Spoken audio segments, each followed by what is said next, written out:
Assalamualaikum warahmatullahi wabarakatuh. Perkenalkan, nama saya Anissa Ulil Amri dengan NIM 21114200023 dari Rombel Linguistik Angkatan 2020. Di sini saya akan melakukan review artikel model Norman Verloc. Jadi, judul artikel yang saya pilih yakni Analisis Wacana Kritis Norman Verloc terhadap Jokowi yang menyentil menterinya mengenai kenaikan harga minyak goreng. Artikel ini terdapat di dalam Jurnal Pendidikan Tambusai, volume 6, nomor 2, tahun 2022. Penulisnya yaitu ada Ariska Erawati, Muhammad Sorif, dan Syairal Fahmi Dalimonte. Lalu reviewernya yaitu saya sendiri, Anissa Ulil Amri. Untuk tanggal review, saya mereview di tanggal 19 November 2022 dan saya membuat video review ini di tanggal 5 Desember 2022.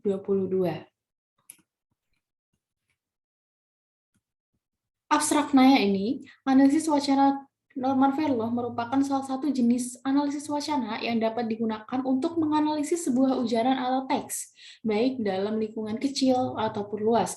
Analisis wacana ini menitik beratkan pada teks itu diproduksi, penyebaran teks tersebut, dan aspek sosial ekonomi budayanya. Wacana dikupas tuntas dari aspek mikro hingga pada aspek makro, sesuai dengan permasalahan yang sedang terjadi. Tujuan dari penelitian ini yaitu untuk melihat bagaimana perbedaan berita yang ditampilkan di media terkait dengan teguran Bapak Jokowi terhadap menterinya mengenai kenaikan harga minyak goreng yang tidak tuntas dalam 4 bulan. Metode yang digunakan yaitu kualitatif dengan metode analisis yang digunakan yaitu menurut teori analisis wacana kritis Norman Verloc.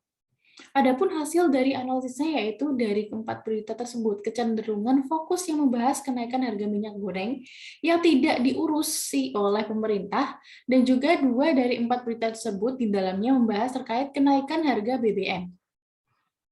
Lalu pembahasannya yaitu media massa merupakan hasil karya budaya manusia yang semakin hari semakin berkembang dan meluas. Media massa menjadi sarana untuk menyebarkan pesan atau informasi kepada masyarakat. Penggunaan media komunikasi internet menyebabkan masyarakat terpenuhi untuk menggunakan media komunikasi yang lebih dekat dalam mendapatkan informasi yang sesuai dengan kebutuhannya.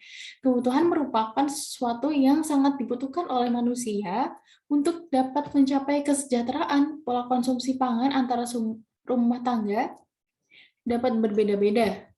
Ketangguhan ketangguhan pangan adalah bagi suatu negara serta perorangan yang kondisinya sudah terpenuhi dari segi pangan yang dapat dilihat dari terpenuhi pangan, baik dari jumlah serta mutunya, beraneka ragam, keamanannya, gizi merata, tidak bertentangan dari agama dan budaya masyarakat, serta terjangkau sehingga dapat hidup dengan sehat, produktif, serta aktif secara berkepanjangan.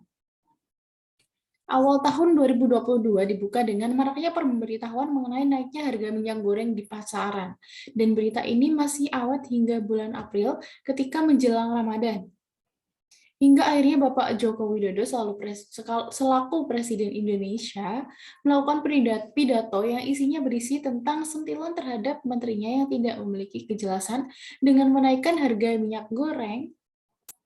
Dan berkaitan dengan wacana kritis Verloc, berita ini menunjukkan bagaimana wartawan mengidentifikasi pemerintah sebagai subjek atau pelakon dalam kenaikan harga minyak goreng dan BBM. Kemudian memberikan evaluasi positif melalui Bapak Jokowi terhadap kebijakan yang harus diambil menteri dengan jelas.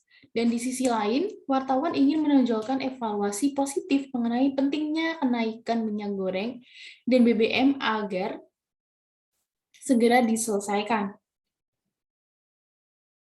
Dalam analisis dimensi mesostruktural, interpretasi dilakukan terhadap pemrosesan wacana, seperti proses penyebaran dan penggunaan wacana, profil media, prosedur editor, dan cara kerja media memproduksi teks. Analisis tingkat makrostruktural yang didasarkan pada pendapat bahwa konteks sosial yang ada di luar media sesungguhnya memengaruhi bagaimana sebuah wacana dalam media. Lalu ya kesimpulannya yaitu 3 elemen dasar dalam model Norman Fellow yaitu unsur representasi, relasi, dan identitas. Berdasarkan hasil penelitian, penulis menyimpulkan bahwa analisis wacana kritis menekankan wacana sebagai bentuk interaksi. Dan melalui analisis wacana kritis tampak pemakaian bahasa tutur dan tulisan sebagai wujud praktis sosial. Praktik sosial dalam analisis wacana kritis berkaitan dengan peristiwa dari sebuah realitas dan struktur sosial. Peran media tidak lepas dari praktik ideologi. Artinya, media dengan variatif menyajikan suatu pemberitaan dengan menggunakan konstruksi tertentu untuk menarik minat pembaca.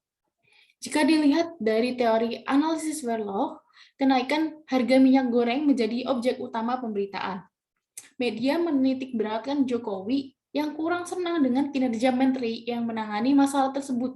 Karena kasus kenaikan harga minyak goreng sampai 4 bulan tidak kunjung selesai, bahkan mengambang tanpa kejelasan. Lalu menurut pemberitaan dari suara.com dan liputan6.com, fokus pemberitaannya ditambahi dengan pembahasan kenaikan harga Pertamax atau BBM, yang mana hal ini juga hal yang krusial apabila disandingkan dengan situasi kenaikan harga minyak goreng. Dan dari keempat pemberitaan dari media yang berbeda-beda tersebut, dapat dilihat bahwa menteri dijadikan sebagai titik masalah pada permasalahan. Lalu kelebihan artikel ini adalah, artikel ini sangat menjelaskan dengan detail metode dan cara untuk model analisis wacana kritis, model Norman Verloh. Pada setiap subbab dijelaskan dengan detail dan rapi. Teori dan model analisis yang digunakan juga sudah tepat. Lalu kelemahannya, artikel ini memiliki kelemahan dalam sisi pemberian contoh yang kurang banyak referensinya. Penulis juga kurang lengkap dalam menyimpulkan keseluruhan isi dari jurnal atau artikel tersebut.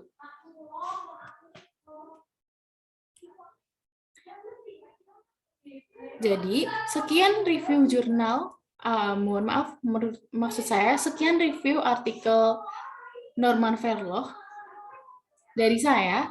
Saya ucapkan terima kasih dan mohon maaf apabila terdapat kesalahan yang tidak saya sengaja. Terima kasih. Wassalamualaikum warahmatullahi wabarakatuh.